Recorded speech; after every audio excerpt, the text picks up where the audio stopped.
Hello, my fine villains and lovely villainesses. Today, we're gonna get a little extra debuff and support buff. Why not? We're doing a Titania build. Anyways, help a villain out and let's get started.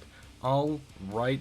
So this is my Titania. Absolutely stunning and amazing. Yes, I was trying to go for a Mothra kind of a vibe. Unfortunately, I do like the rose gold on top of all that blue, so... Now, the first thing you are going to notice off the top of the bat is her fourth ability is gone. We changed it out with Omari Charm. I know that's not the actual ability's name, but the Omari Charm just makes me feel better. I like this ability on her particularly, and we made her extra super survivable because her fourth ability is gone. But we're going to get into all this fun stuff, so let's go over the shards really quickly. She is going to need a little bit extra armor help, so please give her that extra bit of armor shard. And then to help her out with energy and casting speeds. Oh, actually, sorry. She already has a thing for energy. My bad. But yeah, 2 things of casting speed will absolutely make it so that she is beautiful, perfect, and you won't have to worry about a mod slot being wasted. All right. Let's get into the nitty-gritty details, shall we?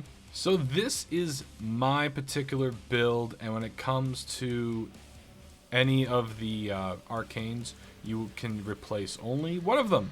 So I would probably, if you wanted to, you could probably replace Arcane Grace.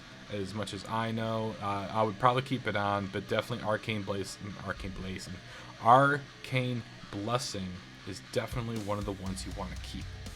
Now, why am I doing all of this stuff? So I'll break it down for you. First ability is a buff plus crowd control, but because of the wonderful augment, you will be getting energy back just for you hitting 4 enemies with that. Yes, 4. Don't get me wrong, the buff of status immunity and cleansing is absolutely phenomenal, and the enemies dropping their weapons is also very good for crowd control. But I like to say this is a debuff. But this particular one is amazing because, so we got what? It cost us 36 energy to use, but then we get 115 back. You're getting more energy back on return than to cast it. So when you see 4 enemies off the bat, immediately hit that with them, and then you're set to go. And then every now and then use Spellbind, just to kind of keep your energy up at all times.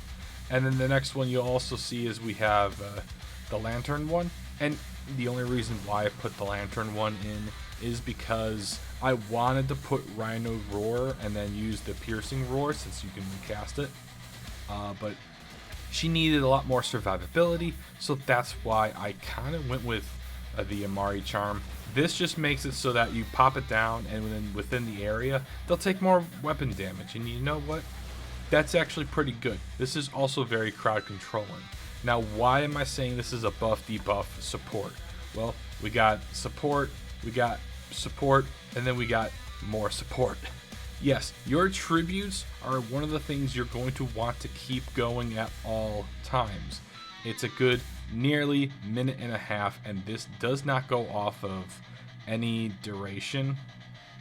So as you can see, or it's a set duration, but it's a static one. So you got Thorns, Dust, Full Moon, and Entangle. What do they all mean? Well, so you got Thorns, which will reduce damage by 50%. Then you have Dust, which is then a minus 50% for them to hit you. So their accuracy is going to be off a little bit, but I would have it on either way. And then Full Moon will make your companions even better. And just to let you guys know, yes, your companions have gotten really good. So this one especially is one you want to have going at all times. And then Entangle does, 25% minus speed, but listen, it says speed. I'm assuming that means movement and attack as well. So it's a good thing to have. 25 is better than 0. But yes, this is the full build as it is. Yes, I put on adaptation and growing power. I do have 2 umbral mods, so definitely keep those on as well. prime continuity is mainly for Spellbound and Lantern. I want those going for a pretty good time, so there you go. I then put Stretch on because, again, I wanted those abilities to have that additional range, and I understand that Spellbind has the augment will give me a 40% additional range on my next casting, but for the time being, I kind of wanted it as is. Alright, and then I'd put Blind Rage so I can get all the stuff up as high as it is. And I know that a lot of this stuff goes based off of fire damage, but I really didn't care, and I wasn't going to put the Archon Vitality. It doesn't do that much more damage with the fire as is. Again, this is very good for if you're also in a squad. Now, if you're in a squad that does a lot of DPS and they kill them almost instantly, you're going to be struggling. And in that case, I would probably take out Stretch and probably put something else in. Either way, whatever you want to take out is fine. Just make sure you have something to go. Anyways, if you like this video, please comment below, like, share, subscribe, help a villain out, and as always, stay villainous, take care, goodbye.